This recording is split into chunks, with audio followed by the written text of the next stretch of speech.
तो आमदार और खासदार का काम करेगा, इसलिए उनको चुन के नहीं लाने देना है। ही रणनीती आहे, ही कूटनीती आहे इथल्या मनवाद्यांची। मग तुम्हाला निवडणुकीमध्ये काय करतात?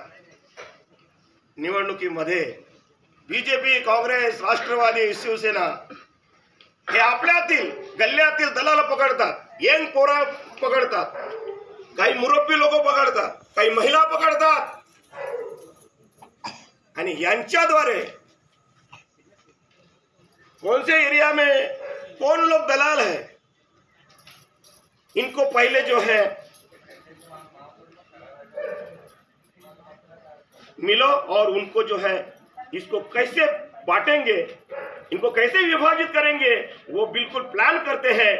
और फिर आप जो है जब चुनाव आता है तब भूल जाते हो कि मेरा समाज, बाबा साहब आम्बेडकर चळवळ, ये सब भूल जाते आप लोग और फिर सिर्फ चंद पैसों में खुद को बेचते हैं। और खुद को बेचने के बाद में सिर्फ खुद का भला होता है, समाज का नहीं होता है, असंच होतं।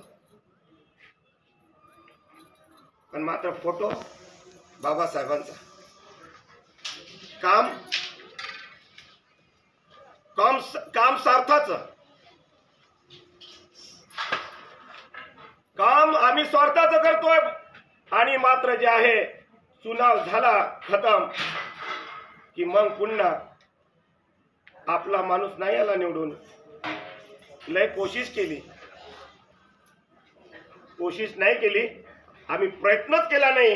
प्रयत्न केला असता तर तुमचा माणूस बरोबर निवडून आला असता आणि म्हणून तुमचे प्रॉब्लेम जसेच्या तसे राहतात आणि तुमच्याकडे कोणी लक्ष देत नाही। काही लोक म्हणतात की आमचे जे पट्टे वाटप का होत नाही, कसे होणार? तुमचा आमदार तरी निवडून येतो काय? आमदारवरती अवलंबून आहे। तुमचा आमदार निवडून येईल तरच तुम्हाला पट्टे वाटप होईल, नाही तर अन्यथा होणार नाही। तुम्हाला जे आहे ढकलत नेणार आणि तुमचा जे आहे मतांचा जे आहे उपयोग करणार। म्हणून असं घडू द्यायचं नसेल। जसं इंग्रजांना जे आहे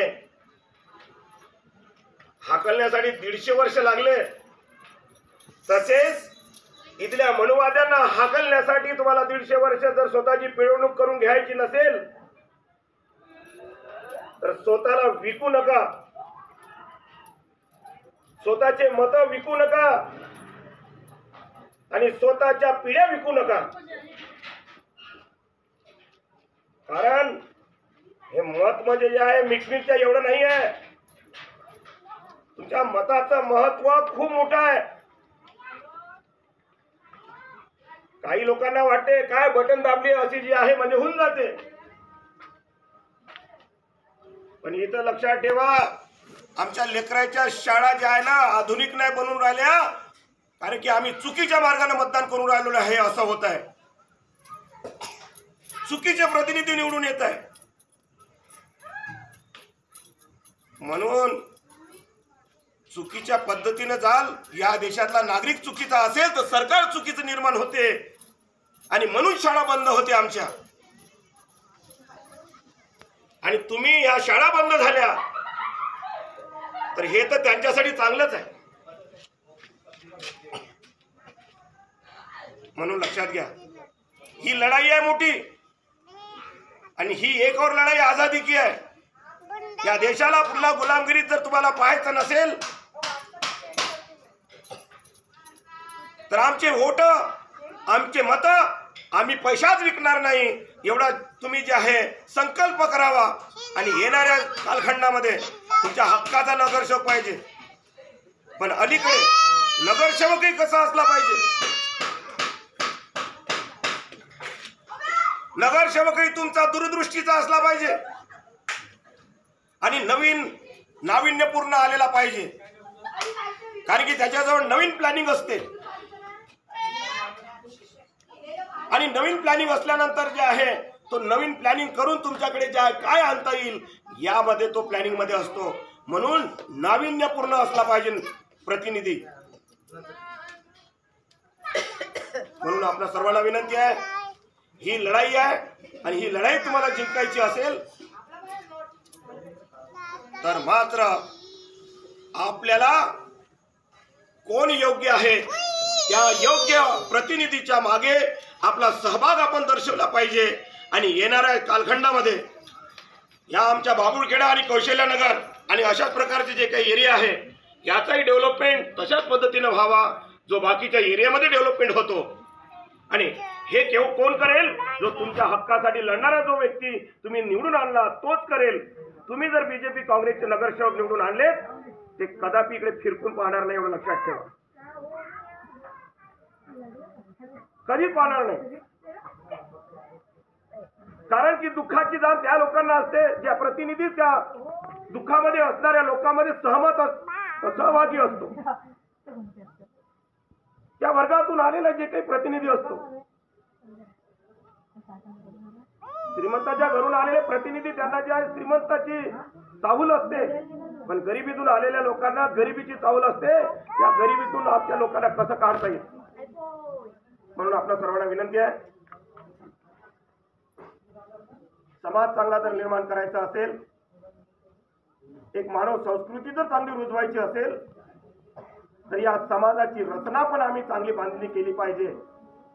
ही समाज रचना जी आहे इथल्या विषमतावाद्यांनी चुकीच्या पद्धतीने आमच्या भारत देशाची समाज रचना जी आहे रचण्यात आली आणि चुकीच्या या रचनेमुळे आज आमच्या मानवामध्ये द्वेष, मानवामध्ये भांडणं या जाती धर्माच्या माध्यमातून आमच्यामध्ये पेरण्यात आलं।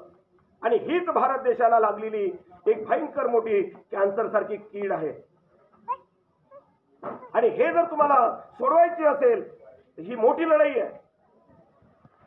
यासाठी समतावादी लोकांना चळवळीमध्ये त्या लॉबीमध्ये जावं लागेल, ते प्रतिनिधी आपल्याला निवडून पाठवावे लागेल, तरच ही संस्कृती तुम्हाला समतावादी दिसेल, अन्यथा कधीच दिसू शकणार नाही। ही समाज रचना तुम्हाला जी आहे समतेची, बंधुतेची जर तुम्हाला बनवायची असेल तर आपल्याला ते प्रतिनिधी या नगरसेवकाच्या माध्यमातून पहिली फाउंडेशन आहे, या माध्यमातून आपल्याला जे आहे पहिले देता येईल। म्हणून आपल्या सर्वांना विनंती आहे, येणाऱ्या 28 तारखेला धंतोली झोनला आपण आंदोलन करतो आहे। ज्या काही आपल्या गडर लाईन्स चौक आहे 45 वर्षापूर्वीच्या आहे त्यांना तुम्ही सरसकट पूर्ण जे आहे चेंज करा। हा हेल्थचा मुद्दा आहे आणि हे मेंटेनन्स आहे, हे करायला पाहिजे। त्याचप्रमाणे आपल्याला जे आहे त्या 28 तारखेला संपूर्ण लोकांनी धंतोली झोनला 12:30 वाजता आपल्याला एकत्रित यायचं आहे। आपापल्या एरियामधले तुमचे पाण्याचे प्रॉब्लेम आहे, तुमचे गडर लाईनचे प्रॉब्लेम आहे, लाईटाचे प्रॉब्लेम आहे, कुठलेही तुम्ही झोनमध्ये जे काही अभियंता आहे, आयुक्त आहे त्यांच्याकडे मांडा।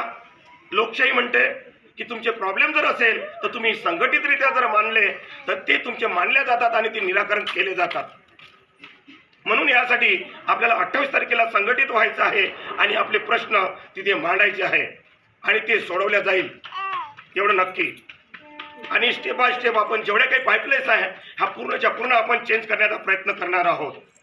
मग ते 5 वर्ष लागो की 10 वर्ष लागो, आपल्याला मात्र चेंज करायचे आहे, एवढा आपला संकल्प आहे। आणि आपण सर्व लोक या लढाईसाठी आपण तयार आहात आणि येणाऱ्या कालखंडामध्ये फुले शाहू आंबेडकरी नगरसेवक निवडून आलाच पाहिजे, हा आपण संकल्प करायचा आहे। आणि जर तो येऊ शकला नाही तर यापेक्षा शर्मेची बाब नाही। म्हणून बाबासाहेबांचे अनुयायी जर असाल तर यावेळेला डिसाईड करा, ठरवा की मला बाबासाहेब आंबेडकरांच्या फुले शाहू आंबेडकरी नगरसेवक निवडून आणायचा आहे। आम्ही या निवडणुकीमध्ये ना कोणाचे पैसे खाणार आणि ना कोणाला जे आहे आम्ही दागिनदार राहणार, एवढा आम्हाला संकल्प करायचा आहे। तरच आपले जे आहे हक्क आणि अधिकारासाठी लढणारा माणूस इथे नगरसेवक बनेल आणि तो इतर नगरसेवक सारखा नसणार, तो बाबासाहेब आंबेडकरांच्या चळवळीचा आणि क्रांतिकारी असेल, एवढं लक्षात ठेवा। म्हणून ती पहिचान, ती ओळख तुम्हाला करायची आहे। आणि जर तुम्ही ते करू शकले नाही मग तेच म्हणाल की नाही खूप लोक उभे आहेत, कोणाला मतदान करू। मी एवढंच तुम्हाला सांगतोय, बाजार थाटलेला आहे, निवडणूक म्हणजे बाजार आहे, तो थाटलेला आहे। त्यामध्ये जे आहे तुम्ही जेव्हा बाजारामध्ये जाता